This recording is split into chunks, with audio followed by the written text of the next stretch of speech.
আমরা সাধারণত প্রস্তুতি ছাড়া কোনো কাজ করি না, কেননা প্রস্তুতি ছাড়া কোনো কাজ করলে সে কাজটা সুন্দর হয় না।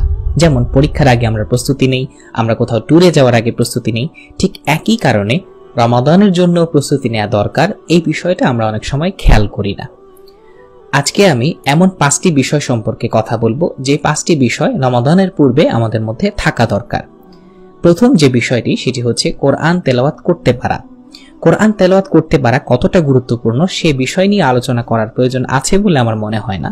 তবে কোরআন পড়তে পারার মূল সময় কোনটা, কোরআন শেখার মূল সময় কোনটা সেটা নিয়ে আলোচনা করার আছে। আমরা সাধারণত রমাদান মাসে কোরআন শিখতে শুরু করি, কিন্তু এটা একটা ভুল কনসেপ্ট। রমাদান মাসে যখন আমরা কোরআন শিখব তখন রমাদানের পরে সেটা নিয়ে আর রিহার্সেল হয় না, ফলে আমরা সারা বছর কোরআন ভুলে যাই এবং আবার রমাদানে আমাদেরকে কোরআন শিখতে হয়। আর এজন্য রমাদানের পূর্বেই রজব এবং শাবান মাসে আমাদেরকে কোরআনটা শিখে ফেলতে হবে। যদি এর পরেও সম্ভব না হয় তাহলে বাকি 11 মাস তো রয়েছেই। ফলে কি হবে, রমাদানে আমরা কোরআনটা খুব সুন্দরভাবে তিলাওয়াত করতে পারবো এবং রমাদানে এই রিহার্সেলটা হয়ে যাওয়ার কারণে রমাদানের পরেও আমরা সেটা মনে রাখতে পারবো এবং পরবর্তী রমাদানে এসে আমরা আবারও কোরআন তেলাওয়াতটা সুন্দরভাবে করতে পারবো। দ্বিতীয়ত, টুকটাক রোজা রাখা। কেন? কারণ হচ্ছে রমাদানে অনেক সময় আমরা যখন রোজা রাখতে শুরু করি তখন দেখা যায় আমরা গুনাহে জড়িয়ে যাই। আর এজন্যই রমাদানের পূর্বে যখন আমরা রোজা রাখতে শুরু করব তখন আমাদের মধ্যে এই ফিলিংসটা তৈরি হবে, এই অনুভূতিটা তৈরি হবে যে আমি রোজা রেখেছি, এবং রমাদানের মধ্যেও এই অনুভূতিটা থাকবে।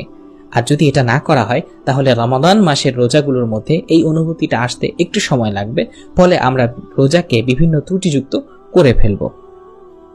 তৃতীয়ত, আমরা রমাদান মাসের পূর্বেই টুকটাক দান সদকা করব। কেননা হঠাৎ করে একটা মানুষ দানশীল হয়ে যায় না। আর এজন্য যখন আমরা টুকটাক দান করা শুরু করব তখন রমাদানে আমাদের জন্য অনেক বেশি দান করা আমাদের জন্য সহজ হবে। চতুর্থত, খুবই গুরুত্বপূর্ণ, সেটা হচ্ছে একটা সুন্নাহ জিন্দা করা। অর্থাৎ আমি আজ থেকে নিয়ত করলাম আমি টুপি ছাড়া কখনো নামাজ পড়বো না, অর্থাৎ মাথা না ঢেকে আমি নামাজ পড়বো না। এই একটা সুন্নাহ যদি আমরা জিন্দা করতে পারি ইনশাআল্লাহ এটা শহীদের সওয়াব হবে এবং সেটা সারা বছর জুড়ে আমরা পালন করতে পারবো। পঞ্চম এবং সবচেয়ে গুরুত্বপূর্ণ সেটা হচ্ছে রমাদানের পূর্বেই আমরা এই চ্যালেঞ্জ গ্রহণ করব যে এই রমাদান কেন, আজকে থেকে আমি চ্যালেঞ্জ গ্রহণ করলাম এই রমাদান মাস জুড়ে আমি এই কবিরা গুনাহটা করব না।